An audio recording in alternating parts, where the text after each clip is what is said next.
Assalamualaikum warahmatullahi wabarakatuh. Perkenalkan, nama saya Sinta Santika, mahasiswa D3 Gizi Poltekkes Kemenkes Tasikmalaya. Saya di sini berkesempatan untuk memberikan penyuluhan mengenai hipertensi. Nah, sebelumnya teman-teman tahu nggak apa itu hipertensi? Jantung pada tubuh kita akan memompa darah ke sel pembuluh darah dan sel pembuluh darah akan membawa ke bagian seluruh tubuh. Normalnya tekanan darah pada tubuh yaitu 120/80. Nah, untuk penderita hipertensi memiliki tekanan darah sistolik lebih dari 120 dan tekanan darah distolik lebih dari 80.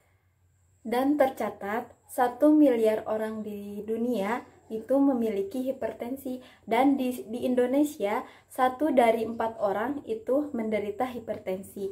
Kenapa demikian? Karena di Indonesia hipertensi merupakan penyakit yang dapat menyebabkan kematian. Nah, teman-teman, hipertensi juga disebut silent killer karena beberapa penderita dari hipertensi tidak memiliki keluhan atau tanda gejala.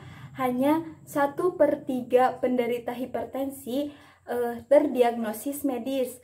Nah, untuk 0,17% pada penderita hipertensi yang memakan obat secara teratur. Namun pada umumnya, penderita penyakit hipertensi memiliki tanda gejala seperti sakit kepala, pusing, penglihatan kabur, jantung berdebar, dan gelisah. Mengapa hipertensi itu berbahaya?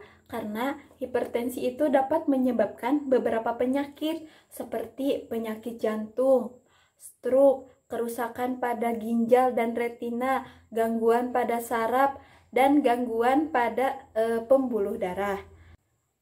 Lalu, apa saja sih penyebab hipertensi itu? Nah, ada 2 jenis faktor penyebab hipertensi. Yang pertama ada faktor resiko yang tidak dapat diubah, dan yang kedua ada faktor resiko yang dapat diubah. Faktor resiko yang tidak dapat diubah yaitu ada umur. Seiring bertambahnya usia, maka seseorang akan beresiko mengalami hipertensi. Yang kedua ada riwayat keluarga. Yang ketiga ada jenis kelamin. Nah, faktor risiko yang dapat diubah yaitu dari pola hidup yang tidak sehat. Seperti apa? Seperti merokok, konsumsi garam yang berlebih, kurangnya konsumsi sayur dan buah, kurangnya aktivitas fisik, dan stres yang berlebihan. Nah, di sini ada tips cara mengontrol hipertensi dengan cara cerdik. Cek kesehatan secara teratur, di mana kita harus mengecek tekanan darah secara teratur. Nyahkan asap rokok atau tidak merokok. Rajin bergerak dan beraktivitas. Diet gizi seimbang. Istirahat yang cukup. Dan kelola stres. Nah, teman-teman, itu dia tadi sekilas info tentang hipertensi. Lalu, bagaimana sih cara pengaturan makan untuk penderita hipertensi? Ada 3 jenis bahan makanan untuk penderita hipertensi.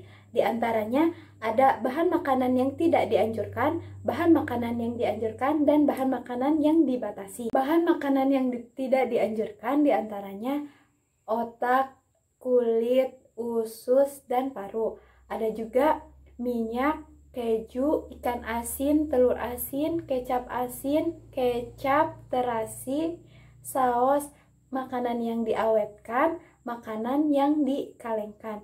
Lalu, makanan yang dibatasi diantaranya makanan yang mengandung garam dan makanan yang mengandung natrium. Dan yang terakhir ada bahan makanan yang dianjurkan. Sumber karbohidrat ada nasi, roti, dan mie.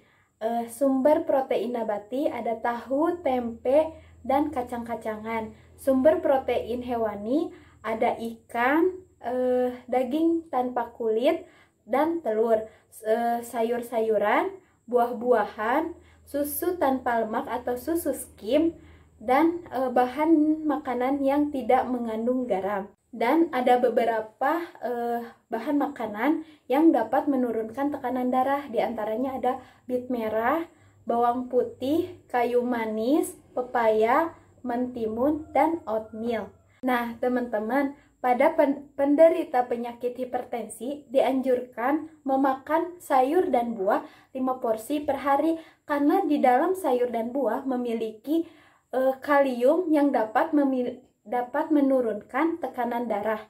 Pada penderita hipertensi harus diperhatikan dalam asupan garam, gula, dan lemak. Dalam sehari garam hanya dianjurkan 1 sendok teh dan untuk gula 4 sendok makan. Nah, ayo kendalikan tekanan darahmu dengan cara cerdik.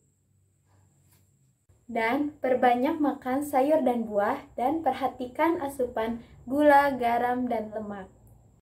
Dan di situasi pandemi seperti ini, kita harus menjaga kesehatan tubuh kita dengan memakan makanan yang bergizi seimbang, istirahat yang cukup, rajin berolahraga dan beraktivitas, meminum suplemen bila dibutuhkan, dan minum air 8 gelas atau 2 liter per hari. Dan jangan lupa pakai masker bila keluar rumah, hindari kerumunan, dan jaga kesehatan. Sekian, wassalamualaikum warahmatullahi wabarakatuh.